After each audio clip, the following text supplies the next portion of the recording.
Hello, I'm Courtney Holland. Welcome to Season 4 of Save Our Towns, a series designed to guide and inspire those who are working hard in Appalachia to build strong communities. The episodes, created by Outreach and International Affairs of Virginia Tech, are designed to celebrate what is great about small towns, and also identify experts, resources, connections, and more. In this episode, your example of awesome story highlights a town that made national news last year. Then we check in with Pennington Gap, followed by Maxwell's number, a number that's tied to national news affecting Appalachia. Your university-based expert tip focuses on 3 trends, and here's a question. What does the news media get wrong about small towns? You'll hear a volley of opinions from Appalachian authors. As always, we close with 3 questions for a mayor. First, your example of awesome story. After the U.S. pulled out of the Paris Climate Accord, cities across America pledged to take steps themselves against global warming. A little town in Appalachia beat others to the punch with its ambitious green energy pledge in late 2016. Here's the progress it's made, not quite a year after the town council's vote. Executive producer Andrea Brunet reports from Boone, North Carolina. Boone, North Carolina is a college town, also famous for nearby overlooks on ancient mountain ranges. Tourists and locals seek out the Greenway Trail that follows and crosses the South Fork of the New River. These Appalachian State University students are looking for bugs for their entomology class. Boone commanded a different sort of attention when, late last year, the town government unanimously voted to forego fossil fuels and work toward complete deployment of clean, renewable energy by 2050. How does the town plan to reach such a remarkable goal? Well, in Boone, we've already started on our environmental efforts. We've installed a large solar array in our downtown parking area. It's actually over one of our downtown parking lots. Next to that solar array, we've got one of the first L3 electric vehicle chargers in western North Carolina. We're promoting alternative transportation. The town has funded a bike repair shop that is a mobile unit that's available for all residents of the town of Boone. And along our greenways, we've installed engineered wetlands to help with wetland mitigation efforts. Bus ridership is high, given the college students need to get around. But the town is doing much more than just planting trees, promoting public transport, and encouraging bicycling. In Boone, as with other cities and towns, water and sewer treatment operations account for the biggest chunk of energy consumption. Boone's wastewater treatment plant produces effluent so pure tropical fish swim in it. Steam, produced by natural gas, powers a thermo-dryer system producing a Class A biosolid, in other words, fertilizer, which the town sells cheaply to farmers, saving them thousands of dollars. They love it. I mean, it's doubled their hay fields. We went through 150 tons in one day when we told them we were going to release. They were lined up in trucks ready to get it. Installing variable speed drives, upgrading pumping systems, and installing premium efficiency motors are among measures some local governments adopt. But the cost can amount to millions. How to pay for it? Boone is a little over 19,000 residents and we cover 6 square miles, but the cost for environmental efforts can be substantial. So we are working to identify cost savings that can be reapplied into our environmental efforts. Our first step will be energy use in all departments. We're doing an assessment there to find savings that can then be reapplied. That'll be our first step as opposed to just using tax dollars to fund this project. Partly because of Boone's relatively educated population, more than half have a bachelor's degree or higher, many in the town are on board with local government's plans. Many retirees were industry executives and others inclined to plan for climate change and the increasing cost of fossil fuels. Going completely green can be a feel-good enterprise, but will it improve the bottom line? Currently, right now, we are in the process of assessing all energy use, electric, gas, throughout the entire community. We are then moving forward with developing a quantitative analysis of all of that data so that we can then make valid efforts on trying to lessen our footprint and our environmental impact. Part of that is that we're going to make our best run at this, and we are very confident that we can make a significant impact on our environment here in the town of Boone. Nationally, the Sierra Club is encouraging towns to adopt the 100% renewable energy standard. What sets Boone apart is the way it interprets 100%. Boone is going green in all energy sectors, including transportation, which could mean 100 electric cars cruising through town. Named after explorer Daniel Boone, this Appalachian town is living up to its namesake's thirst for courage and exploration. Boone's town government was brave enough to seek to be known not just for going green, but also for going first and making its commitment total. Two college towns in Virginia, Blacksburg, home of Virginia Tech, and Charlottesville, home of UVA, also enjoy green reputations. Earlier this year, Blacksburg won a Governor's Environmental Award for working with Virginia Tech and a citizens group on sustainability. Charlottesville recently adopted a 9-point plan to become greener by 2025. Both universities come together to joint teach a sustainability course that takes students to Europe. The students learn about practices in energy, transportation, and water quality in 6 countries. During the 3-week trip, the students see how European cities promote walking, cycling, and public transport. And both Blacksburg and Charlottesville made a top 10 list naming cities with the greenest neighborhoods in Virginia. Next, Melissa McEwen is back with a report on the town we're following for a year. Pennington Gap, embracing the trend in Appalachia's small towns toward outdoor tourism, now showcases the Stone Mountain ATV Trail as one of its main attractions. Of 5 spearhead trails, the Stone Mountain Trail system is the region's most challenging, offering 30 miles of rugged terrain. It opened in fall 2015, bringing visitors from the region and beyond. Earlier this year, the town provided new amenities for trail visitors, opening a welcome center and an RV park at the trailhead. Pennington Gap prides itself on being an ATV-friendly town, allowing riders to drive their vehicles through the streets, a practice some other towns outlaw.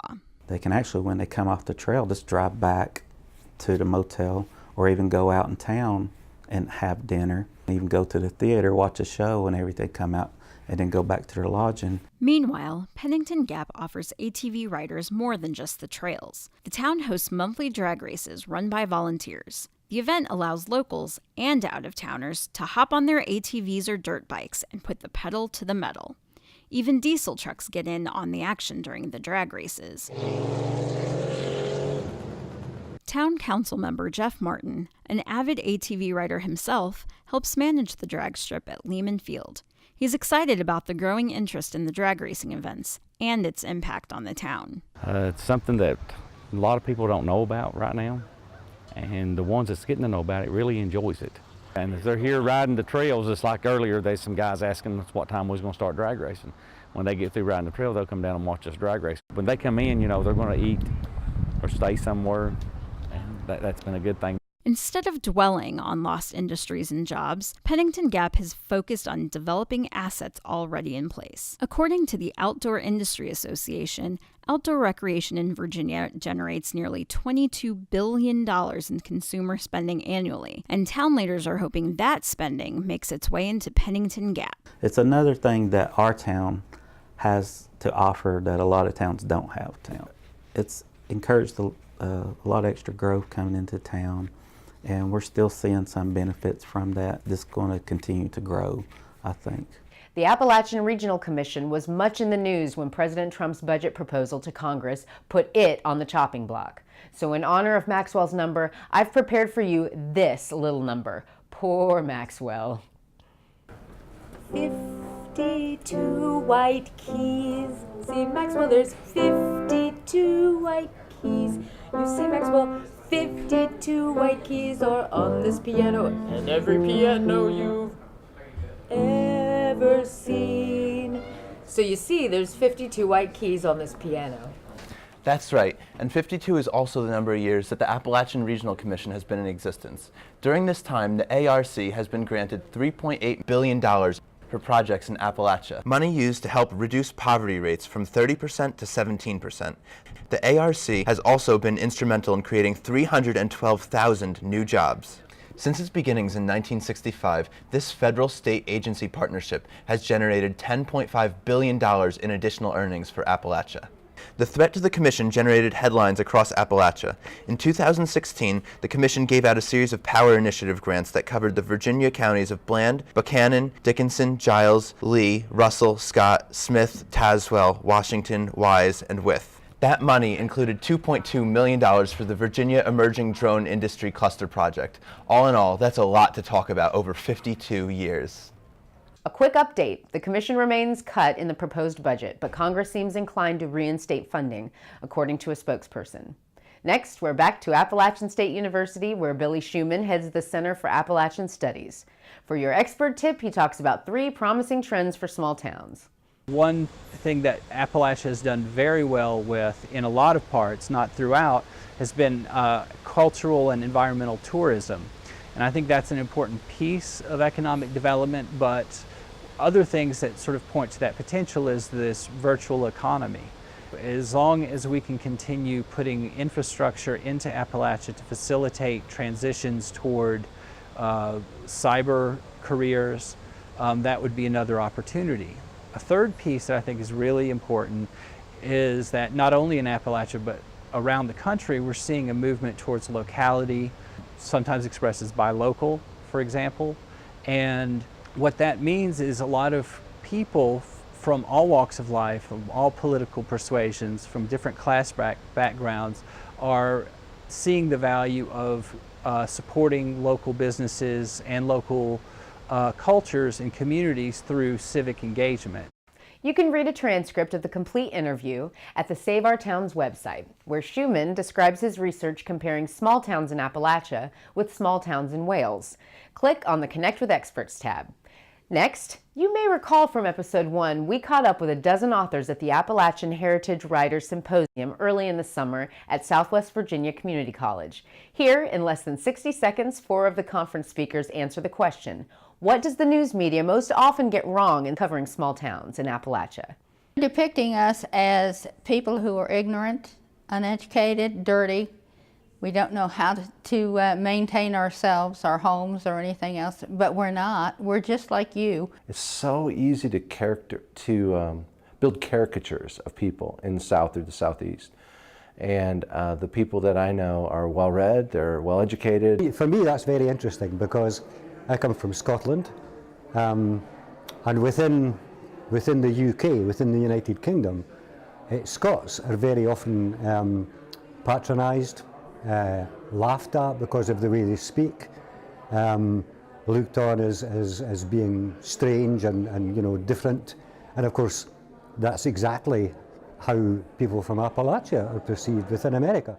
I don't think that sometimes they take the time to get to know us and what our culture is about. And now, a reminder about Virginia Cooperative Extension. Extension agents and specialists live and work around the Commonwealth, dedicated to subjects such as youth development, community leadership, and health and wellness.